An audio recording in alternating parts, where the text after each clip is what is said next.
the situation thus far.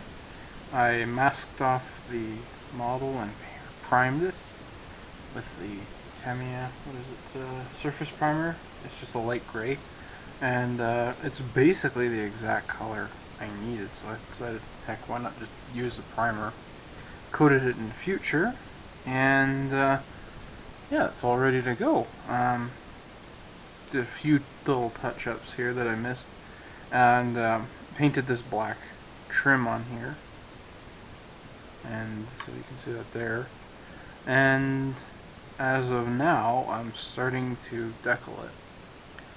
This model is driving me a bit crazy, I must admit, and it's not, it's kind of a tough model to do, and to keep being enthusiastic about it. It's because it's so long process building this one. It seems like everything that happens, there's something else that's going wrong, and so I'm kind of like, oh, is it over yet? I want to be done. I kind of want to move on to another project, but I don't know. I'm still having fun with it. I'm just getting, a little burnt out with it. I painted these intakes here sky gray. That's the color I was going to use, but instead of using the primer, sometimes these were black, but I decided to make them gray, just for a bit of a color contrast here. And I'm just gonna see how this decal is here. The decals, I've built a Matchbox kit before with the wax paper. Oh, perfect. Oh, that's like exactly the way I need it to be. Great. Anyways, I built one, and it was one of the worst kits I've ever put together. It was the Matchbox Harrier, and it wasn't bad because it was the Harrier. It was bad because the kit was just so fussy to work with. And even then, I can't even say it was one of the worst kits. It was just difficult to get it to cooperate. But anyways, the wax paper had fused with the decal sheet, so I was ripping it off. Now, I'm not quite sure which solvent I want to use on this, so I'm just going to use some Microsol for now. And I forgot to punch holes in the decal, but I was a little concerned that punching holes in the decal would not work in my favor. That maybe, there's a chance that would, because the decals are so old that they just break apart, and I'd be like, my dickers. It's supposed to go higher. Oh boy. This has happened to me before. Oh, I hate this. The decals are dirty, and I don't think there's anything I can do about that except to try and clean them out. Here it is. It's kind of a milky residue. Oh boy. Oh, I am depressed now. I forgot that they do that. Sometimes these old Matchbox ones. I'm trying to remember off the top of my head which kit it was that did this to me. Alright, I think I got most of it out.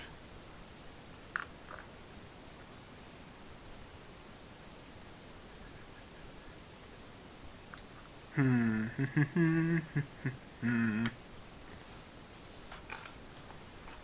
my pin vise?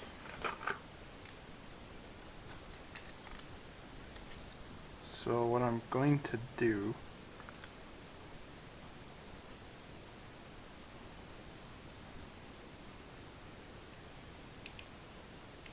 there we go.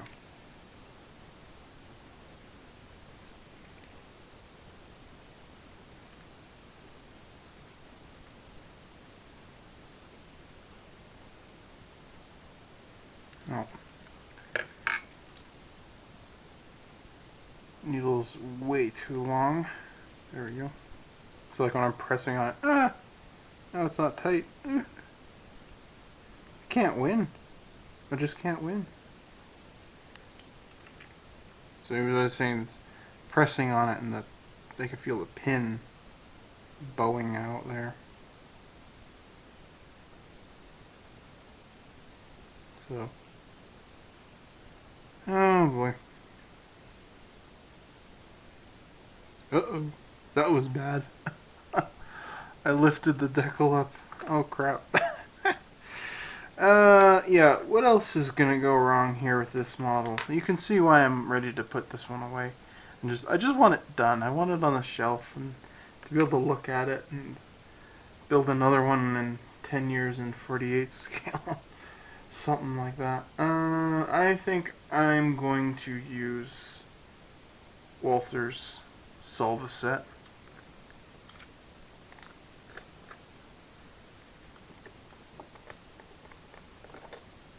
Come off. There we go. They give you these like brush cap things, but the brush is it's iffy. So I use this one here. Has more control. So the glossy surface of the Future is not really cooperating here. So I'm gonna hope that melting it down will.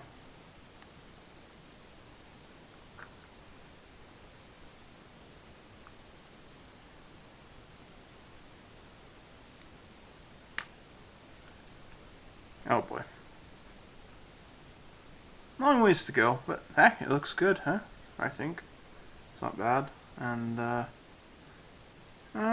who knows? Maybe once the, because I'm going to decal one, and then I'll decal the other one later. And if this doesn't work, you know, like this, sometimes, if I said this before, sometimes when the decal silvers, you know, you put the solvent on it, and I can already see it conforming, not that quickly, but I can already see it like pooling into the recessed panel lines. But sometimes when you coat it with Future, after the decals are on there and they've dried, you put Future on and it disappears sometimes, you know, kind of right away. And if not, I'll decal the other one with Future, and that'll work that way. So trial and error, trial and error. And now I'm going to go and decal the rest of the kits and hope for no more little mishaps. So yeah, get back to you when I do the other one, I guess. And see what. Alright, here's the first one, decaled up. And to my surprise and delight, the decals conformed really, really well. I was really shocked.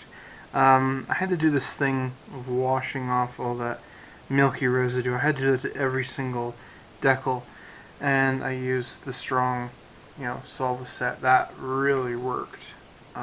Pretty quick too. And yeah, now I've got the decals on there. The problem was that I discovered a little too late is stabbing the holes in some of the decals was not a good idea. Didn't work out as well for some of them. So I'm really happy. I don't like using the Future to lay down decals. It's just because it's kind of a messy thing to do. But it's not bad, hey? Like I got them all down. The crowns are. Ooh, glad I closed that lid. That was close. The crowns and the whole, you know, Swedish rondelles are not very accurate, but they were the only ones that I had. I searched through the spares and I couldn't find how many are on here. Yeah, I couldn't find 12 crowns to use for 2 models, so I decided, you know, just to, you know, bite the bullet and use them anyways, no matter how kind of inaccurate they are, because I do like the look of the crowns, you know, in their brightness. They have a nice color to them. These ones kind of blend in, which isn't bad. Whatever. It's not gonna, it's not definitely not ruining the model. It looks good, and like I said, I'm gonna go and start decaling the other one now, and after that, after that, I don't know what to do next actually. Probably do. I don't know. I'll figure that out later. So, yeah, that's cool. I'm really happy that that worked. They look great, and I'm pretty sure once another coat of Future goes on there, I'm probably going to remelt this one again with the Walters Solva set. That one didn't exactly conform too well. Um, yeah, I'm going to go start the other one. So, like I said, I'm so happy that it worked. It looks pretty good. It's not perfect, but I'm quite pleased. Quite pleased with that. On to the next one. And then they'll be done. Well, this is something that's never actually happened to me when I built a model before. It's kind of funny, actually. I just put on the landing gear. I super glued all of this down just to be safe and make it secure. I've had times where I've just glued them on, regular cement, and they've fallen off, so I wanted to make them stay, and so I used super glue. And I glued on the wheels because I wanted to add the nose weight onto it and see what that would be like. But there's a funny problem that happens when I put it down. Here it is on its front nose, and it's actually, I don't know what to call it, like wheel heavy. I don't know. These are at an angle. I'll use the box of reference and try and do this. So these are at an angle like this, and so the wheel is up in the air. And because they're in a T shape, it's not actually falling back on the tail. So I've got to add a bit of weight, not a lot. Doesn't seem to. Yeah, I don't think it'll need a lot, but I'll definitely put that in the nose. And it's just kind of weird. I've never had that happen. And everything's been put in basically precise as to what it's supposed to be. And this still happens. It's kind of funny. Like I said, I've never had that happen before. So, yeah, I got just looking over the panel line wash again, what I did on it, and I'm quite happy with it. It definitely brings out quite a bit of detail. I was worried that these lines weren't going to be deep enough, and a couple of them are rounded, and so they didn't quite work. But for the most part, they do work, and they look pretty good. So I'm quite happy with them. And the other one here, they turned out just as well, but the wheels are drying a little bit more on this one. So actually, I think these are dry enough now. Yeah, let's try that. So putting these down. Yeah. So yeah, they do stay down. I just need more nose weight. The other option is much more risky, and I'm not going to do it, but it would be to melt the wheels like at an angle like this. That would be the other option, but like I said, I'm not going to do that because I will most likely end up breaking it, and I don't want to have that happen. So let's put that over there. I put the drop tank on in the center. I don't know if that was shown there. There's the drop tank. And I have to airbrush the rockets. Part of the rocket assembly needs to be painted white. So I'm going to do that either this afternoon or this evening. I'm not quite sure yet. I don't want to do it. It's a lot of work.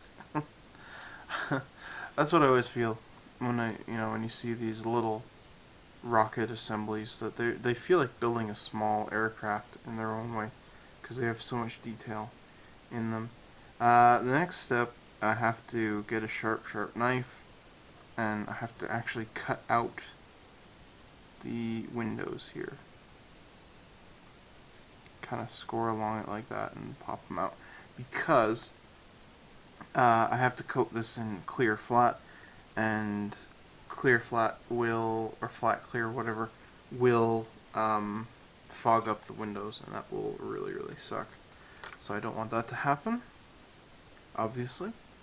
And that's kind of about it. I did airbrush the nose, so these are ready to go. I coated them in future. This plastic does not like paint, like acrylic paint. If I was working with enamels, I bet it would, stick a lot more securely, but it just, like, I've been handling it, and it's like, just going like this, and there's scratches on it. It's like, where exactly did I have enough friction to scratch the paint off, But that's what it looks like. It's pretty cool. I'm building this kit as, oops, I missed a spot there. I'm building this kit as a basic out-of-the-box Matchbox kit, which I've seen a lot of modelers do before. I was reading this profile this one guy had online here, and he was like a huge Matchbox collector, and what he did is he bought, like for this one, it wasn't this one in particular, but if it was this one, he would have bought 4 kits, and he would have built them all straight out of the box, kind of like what I'm doing. And he would have built this one, he would have built the other option, and the third kit he built to look like this on the box here, where it's just the plastic put together. And then the fourth kit he left in the box. And he had like 50 models built this way. It was absolutely incredible. And it's another thing, I don't know what's wrong with Google. I type in the exact same thing and it's gone. I don't know what to make out of that. I wish I could find that website. When I did the 109, I was so happy to find that comparison website again. Look at that. That's so cool. I'm so happy about this little thing. It's been frustrating. It's been tiring. It's been overly exhausting. But I've been taking a bit of a break from it lately. I'm actually having fun with it again, which I really, really hope will continue, because I want to have this thing done. I really like it. I want to have it sitting up there on the shelf so I can admire it. It's not my best work by any means, but like I said, I'm actually quite pleased with how it's turning out. So, I missed another spot there. There we go.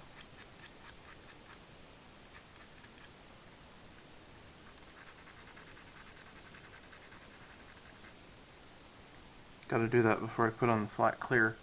So, anyways, I'm gonna go and weight the nose down, I guess. It's just kind of funny. It's just sitting on the back wheels. It actually kind of looks like it's taking off. I can't quite show it with the camera, but they're definitely at an angle, and which is funny because I put them in exactly the way they're supposed to be. So, what do? You just put more weight in the nose. Anyways, I'm going to go and do that now, instead of rambling on like this. Hey everybody, I've attached on here the rockets onto this one. They don't fit properly. The gear doors were in the way. This was in the way here of this one in particular. I'll pull out a rocket here, show you guys what I did. Here they are. Here's my pointer stick. Airbrush the black on here first, then I airbrushed the white, hand painted on the gunmetal in the back, and then hand painted on the sky gray on the other side. So let's take this off. Come on.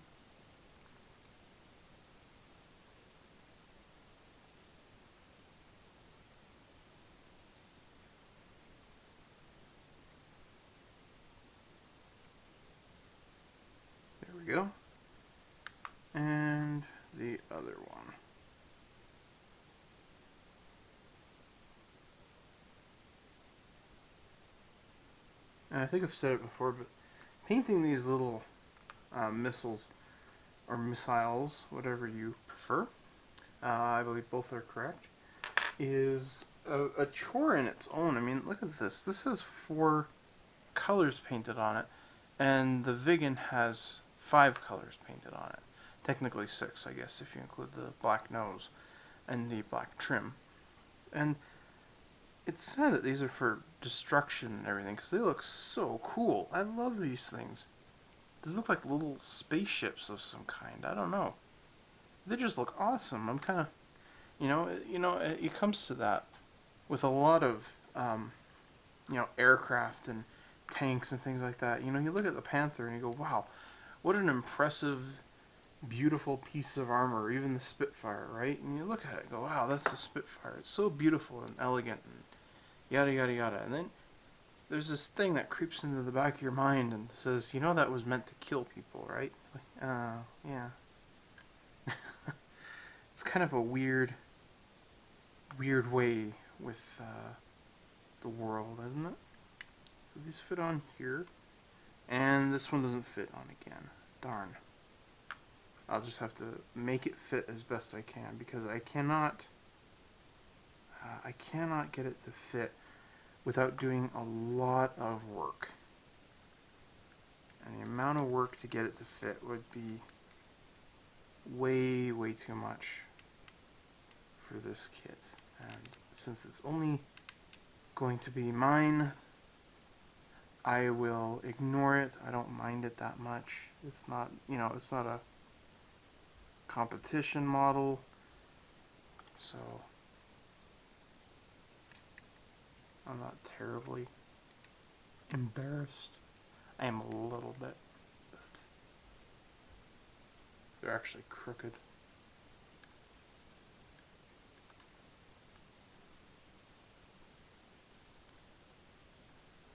Let's just pretend it's supposed to be that way.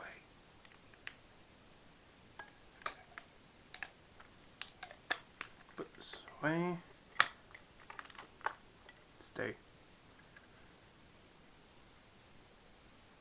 Okay, let's just check. I've actually superglued a lot of stuff down on this model in particular. In fact, I'm gonna cheat here, because this is my model.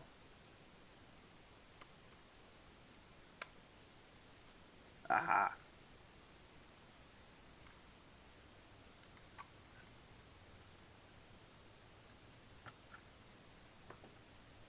Sweet. In fact, I can do the same thing here. Let's just trim it. Yeah, it's totally inaccurate now, but who cares? I know some people do. But this is... I have seen rockets and drop tanks where the fins are not the same size. I actually have, what is it? Starfighter has drop tanks with fins that don't match on either side. So these are hiding. Like I said, the fit isn't good. The gear cover is too close to the fin, so just cut them off. I'll just paint over it. It's inaccurate, yeah, but I'm the only one that's going to be viewing it for the most part. Ah, here it is.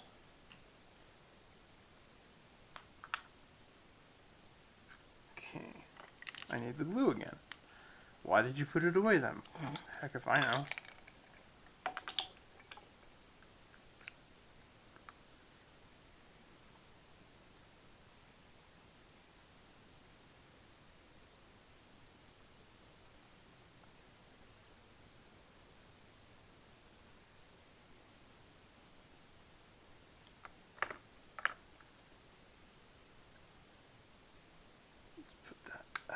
Ah, it kind of just snapped in place.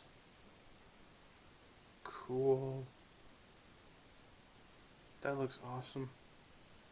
That actually looks a lot better with these being straight. And because it's like right next to the gear door, you don't actually notice it that much. Awesome. Okay. So that's done. The next step is to let the super glue dry. After the glue has dried, I'm going to coat it in TS80 flat clear, right there, Tamiya stuff, and it is very, very good stuff. I love it.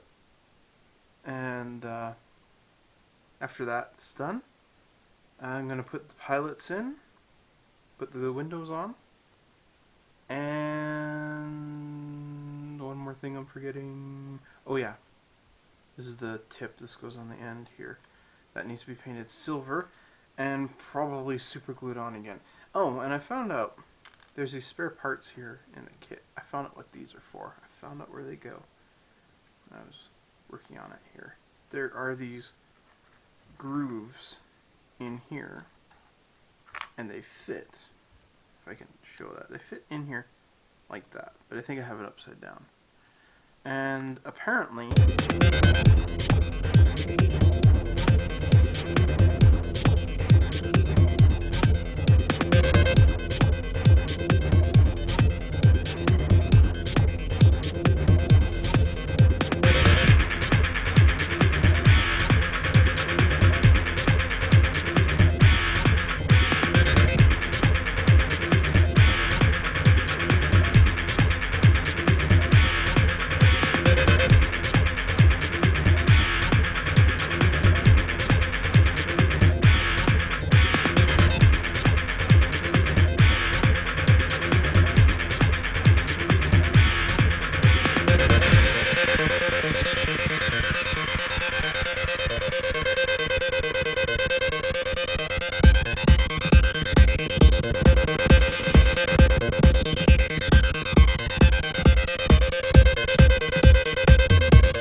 hey everybody, this is kind of funny. I finished this model back in the end of August, the last week of August. It was completed, and I thought I recorded everything, but I've been going through all my video footage and stuff like that, and it turns out I didn't record this part, where I, do a final evaluation of the model and stuff like that, and a bunch of the other files seem to be missing or damaged, so I apologize for that. I don't know what happened there. And sometimes I get errors with the speaker. I don't know what's going on with that. Anyways, it's October 14th. It is quite a while later. I sent the other two off to their new owner, and I thought I filmed them, so I've only got the one left here. You'll probably see more about what I'm talking about in a little while. But here it is. Here's the Viggen, and I'm pretty excited about this little guy. It's pretty cool. I'm really happy with how the camouflage turned out, even though something did go wrong with the camouflage. Is I coated it several times with Future, and then I sprayed on the normal lacquer spray that I like. It's flat clear from Tamiya, and it works. I think it works really well, and I think I may have sprayed it on a little too thick, because the greens kind of blended into each other, and you kind of have to get it in the right light in order to see them, because they kind of, some angles they blend in. It's really weird, and it drives me a little bit crazy because of all the work that I put into that. It's like, they're gone. No. I did have a couple problems with assembling the model. This was a tough model to pull off. And like I mentioned, you can buy masks for this, and they're like $20-30, and they're just basically stickers, and you just put them on there, and you spray paint, and you put more on. Whereas for me, I had to cut them out. I had to figure out the shape and all this stuff, and it took a very long time to do. It was incredibly tedious, but I really, really wanted to do it. I really wanted to see if I could do it, see how it would look, and I got there. It's not perfect, but I think it's about as perfect as I could get. Especially since I was working on two at the same time. That did drive me crazy sometimes. Sometimes I'd have them wrong in one area and right in another, and I'd kind of go, where did I go wrong here? Um, the other Tamiya tape, what do they call it? Kamoy tape. This stuff, it didn't it it peeled a little bit in a couple of the areas, but not a lot. So it actually did hold its tack. But I did have to burnishing it over and over again, and that that really got to be kind of a hassle. Um, and I did have to do some touch-ups. You guys probably saw that in a couple of the earlier videos here. And the decals themselves they were a bit difficult, but that's only because they're so old. You know, when did this kit? I don't know if it has the date when this kit came out. This particular one. But I'm guessing this is 80s style packaging in this this type of box. So if it's let's just say it's from the 80s, it's 30 years old. So these decals are, you know, they're to get them to work is nothing short of a kind of a miracle. And yeah, they did work and they look okay. The colors aren't terribly accurate on the rondelles, but they're actually good. They're not, you know, bad. Like I have a couple from Airfix and they're out of register and they look really bad. And it's kind of like, how did that pass the board? So the old decals, I did get them to work. There's a bit of film, but what do you expect again, right, guys? They're 30 years old. The only other solution would have been if I were to have gotten myself a set of aftermarket rondelles and bits like that. But I think they work out pretty fine. I'm happy with them. I'm glad I got them to lay down nice. Black panel line wash I think looks pretty good. I'm quite pleased with how that turned out, especially on the underside. It gives it a lot of I think it gives it a lot of character when you can see all these panels and it's not just, you know, kind of bare and you don't see anything. So I've got that kind of going, which I like. The rockets themselves, they were a pain and a pleasure to paint because I kept, like I said, that these paints or these Matchbox kits, the plastic doesn't like acrylic paints. They don't. So these scratched and had nicks all over them, and I had to clean them up constantly because I didn't prime them. I only primed the model. But the worst part is that these fins here on the sides, that they didn't fit here next to the wings, and so to clean that up was a bit of a hassle to get those to fit properly. But they are straight now. I did manage, you know, cut them off and they're straightened out on there. I don't know what else there is to really say. It's just a terrific kit. It really is. And you know, you can go in and pick out all the faults that it doesn't have a cockpit and the detail might be inaccurate, but the simple fact is that it's a Matchbox kit. And as a Matchbox kit, it's just something fun that you take from your childhood. You know, you look at this kit and you're going, man, what a fun model it was. You know, you didn't care about the inaccuracies. You didn't care, you know, that the fits weren't perfect like, you know, a lot of people do now. You just had fun building the model, and that's kind of one of the joys that Matchbox still has today, is that they're gone, but they're still around, and they're still just the most fun kits to build like this. And I just had so much fun. And you know, like I said, I ran into fit issues, like with the wings not fitting, with this plate here not fitting on there properly. You know, and if it was from like a modern manufacturer, sure I'd be mad. But since it was Matchbox, it was just some reason it was fun. You didn't care that there were errors in there and that the canopy was imperfect, and it was just, like I said, it was just fun. I love building Matchbox kits. I've got several of them in storage. You guys saw me at that 109 I'd like to build that one sooner or later. And yeah, painting on the complex camo, it was a pain in the butt, but I'm really happy to see it done here now. That splinter took me a very long time to do. Like I said, I think it was over 8 hours to mask these, and so yeah, I've never worked that long on masking, and I'm just glad it's done. I really really am, because it was just so much fun. I love seeing it sitting there on the shelf, completed like this, and it's really opened my eyes to want to build more Swedish aircraft. They're just a lot of fun. Um, like I said, my mom used to live in Sweden, and I called her up, asked her what Viggen meant, and told her it was an aircraft. That's what the name of it was for, and she got very excited because she loves Sweden. She misses being there a lot of the time, and yeah, so she was excited actually to hear that I was building something Swedish, which was kind of cool. But she was not able to translate Viggen. She did not know what that one was.